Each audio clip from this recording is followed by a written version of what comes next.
Lever 10 millions de francs CFA en Afrique, ce n'est pas difficile. Mais 90% des entrepreneurs africains échouent parce qu'ils ne comprennent pas le vrai processus à mettre en place. Alors, dans cette vidéo, je vais te montrer la structure réelle à utiliser pour lever 10 millions de francs CFA en 30 jours seulement. Donc, reste très bien jusqu'à la fin de la vidéo. Si tu viens de me découvrir, je suis Patrick Tafak, expert en stratégie de financement. J'aide les chefs d'entreprise à lever du financement pour scaler. Donc sur cette chaîne, on parle de levée de fonds, on parle de stratégie d'acquisition de financement, on parle de levée de fonds. Donc je t'invite à t'abonner en activant la cloche de notification si tu veux apprendre davantage sur le sujet. Je vais commencer justement ici par le premier point, les fondations. Et pour étayer mon allocution justement sur les fondations, je vais commencer par les erreurs que commettent la grande majorité ou alors 90% des entrepreneurs qui veulent lever des fonds. Premièrement, les idées floues. Deuxièmement, un business qui est flou. Et troisièmement, une offre qui est floue.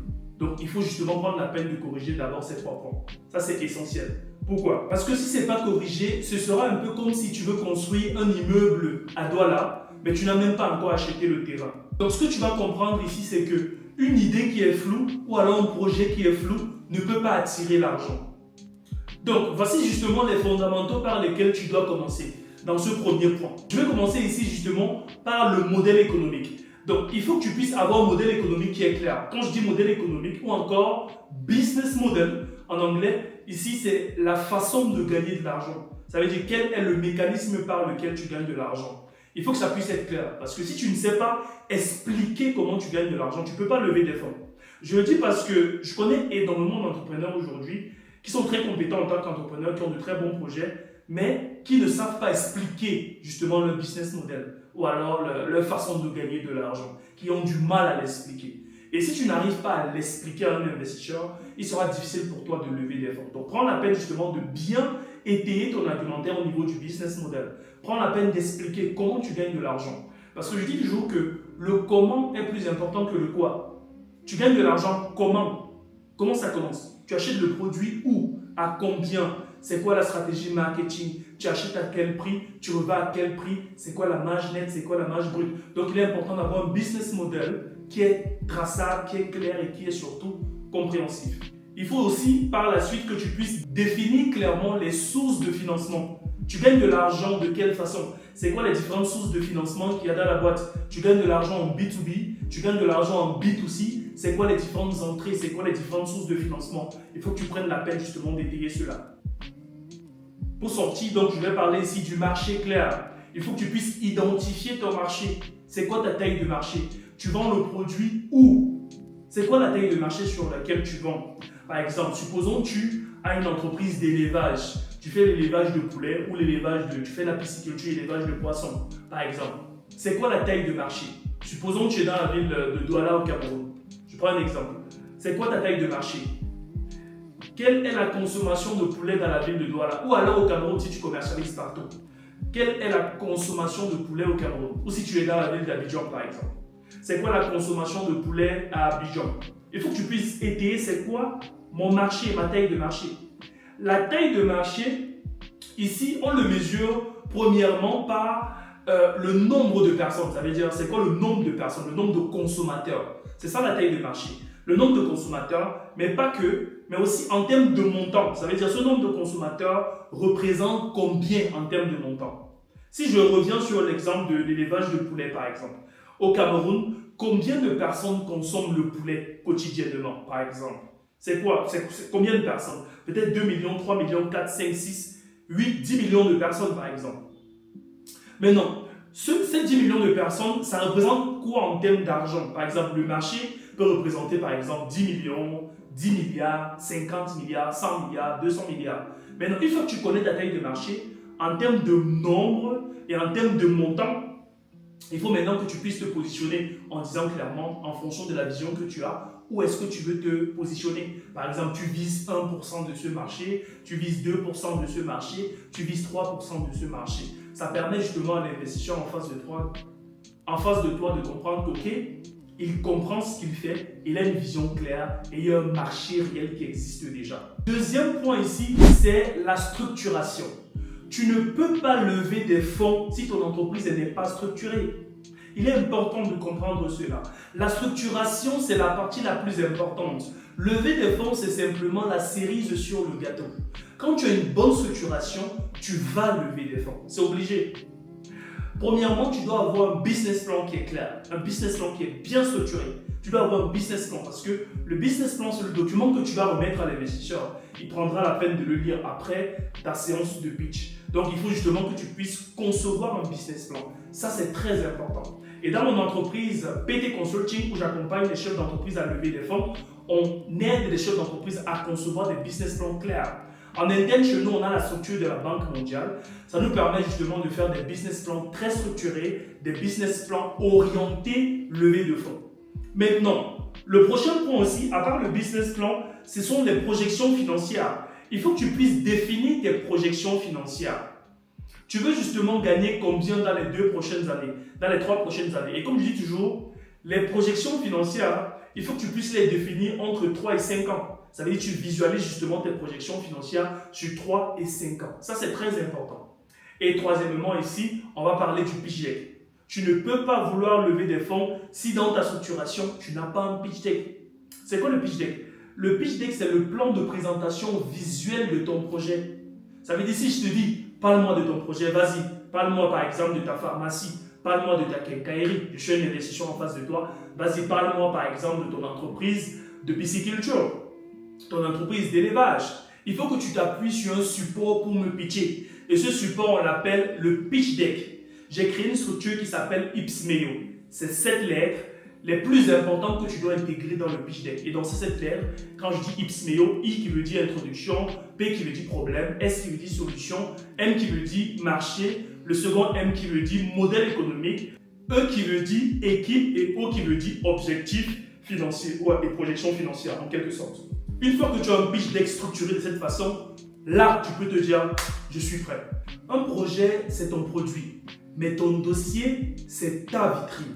Même au marché, si ton stand est mal structuré ou n'est pas présentable, personne ne va s'arrêter. Tout le monde veut s'arrêter devant un stand qui est présentable, devant un stand qui donne envie de s'arrêter. Donc prends la peine de bien travailler ton pitch deck, prends la peine de bien travailler ta vitrine.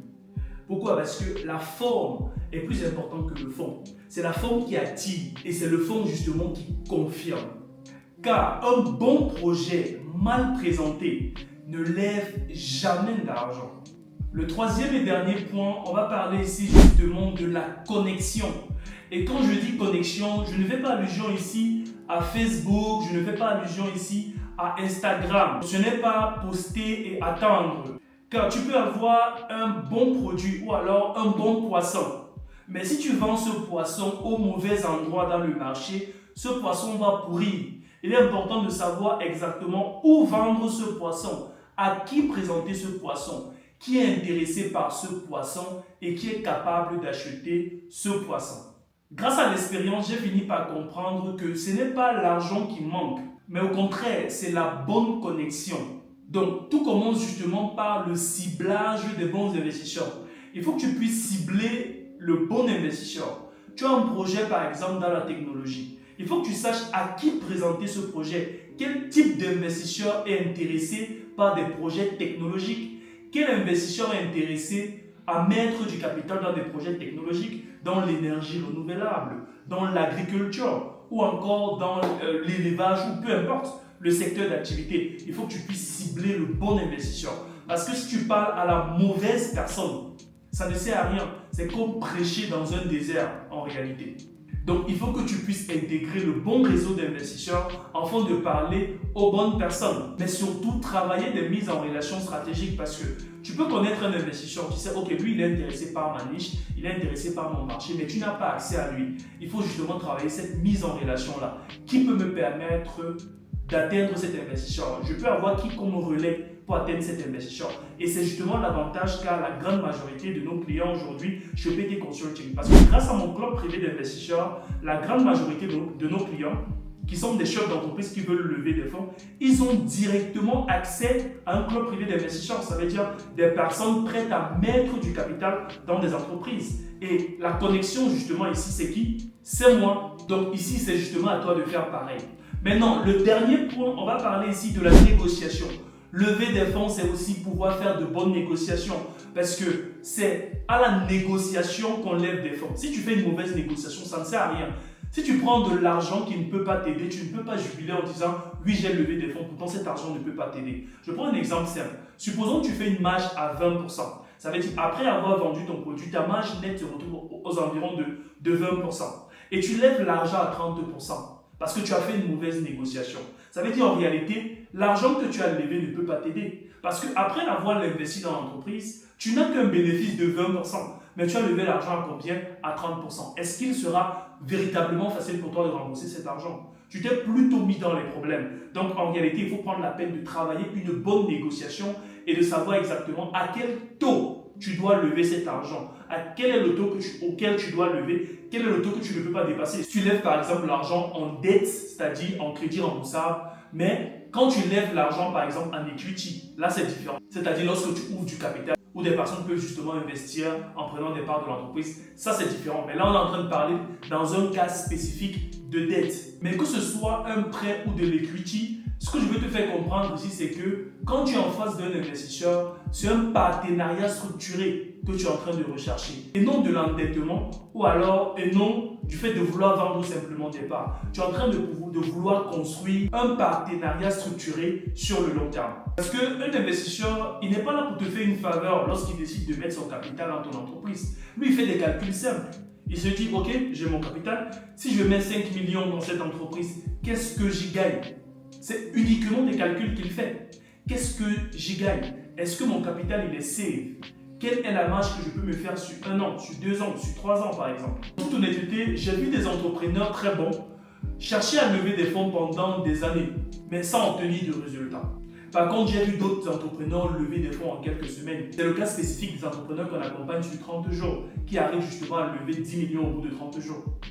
Pourquoi? Parce qu'on prend la peine justement de travailler d'abord au niveau structurel. On travaille la structuration, c'est-à-dire un business plan, des prévisionnels financiers, un pitch deck. On vérifie les antécédents de la boîte avant de les présenter à notre club privé d'investisseurs. Donc la différence entre ces cas-là justement ici, ce n'est pas le projet en lui-même, mais c'est la structuration. Parce que je redis encore, c'est la structuration qui fait lever des fonds. Un projet qui est bien structuré finira simplement par lever des fonds s'il est présenté aux bons investisseurs, en l'occurrence. Moi-même, quand j'ai commencé, je pensais qu'il fallait simplement convaincre. Je pensais que le but était de convaincre, les investisseurs. Mais en réalité, ce n'est pas ça l'objectif. Aujourd'hui, j'ai compris quelque chose. Il faut simplement structurer ton entreprise. Une fois que l'entreprise est structurée, l'investisseur se convainc lui-même. C'est la structuration qui convainc l'investisseur en face de toi. Donc que ce soit l'argent, que ce soit le financement, il ne se cherche pas. Arrêtez de dire je cherche le financement, je cherche les capitaux. Les capitaux se préparent. La recherche de financement se prépare en amont. Donc l'obtention de financement ou la levée de fonds, ce n'est que la cerise sur le gâteau, mais tout part d'une bonne structuration. Si tu es propriétaire d'une PME déjà rentable et tu veux lever un minimum de 10 millions de francs CFA en 30 jours seulement, je t'invite à cliquer sur le premier lien dans la description afin de poser ta candidature. Si ton dossier est crédible, ton dossier est convaincant, alors mes équipes et moi, nous allons structurer ton dossier afin de te connecter à notre club privé d'investisseurs. Le but étant de lever 10 millions de francs CFA en 30 jours. Donc clique sur le premier lien afin de poser ta candidature. Je ne prendrai que 5 entreprises ce mois-ci.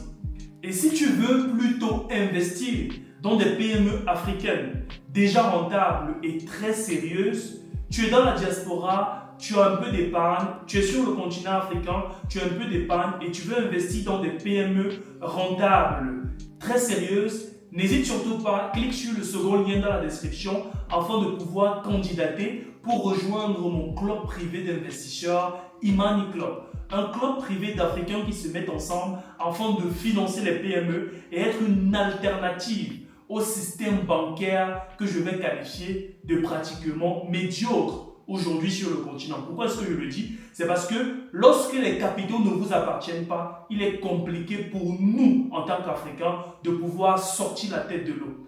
Le capital de la grande majorité des banques, ce n'est pas des capitaux africains. Ce sont des capitaux qui viennent de d'autres continents, de d'autres pays. Du coup, la décision sur ces capitaux, elle n'est pas africaine. Et aujourd'hui, il est temps justement qu'on se mette ensemble afin de pouvoir posséder le capital. Et qui dit posséder le capital, dit avoir du pouvoir ou encore de l'influence. Donc, je t'invite à cliquer sur le second lien dans la description afin de poser ta candidature. Je te remercie d'avoir regardé cette vidéo jusqu'à la fin. Surtout, n'hésite surtout pas à mettre un petit pouce bleu. Abonne-toi, active la cloche de notification et on se dit à très vite dans une prochaine vidéo.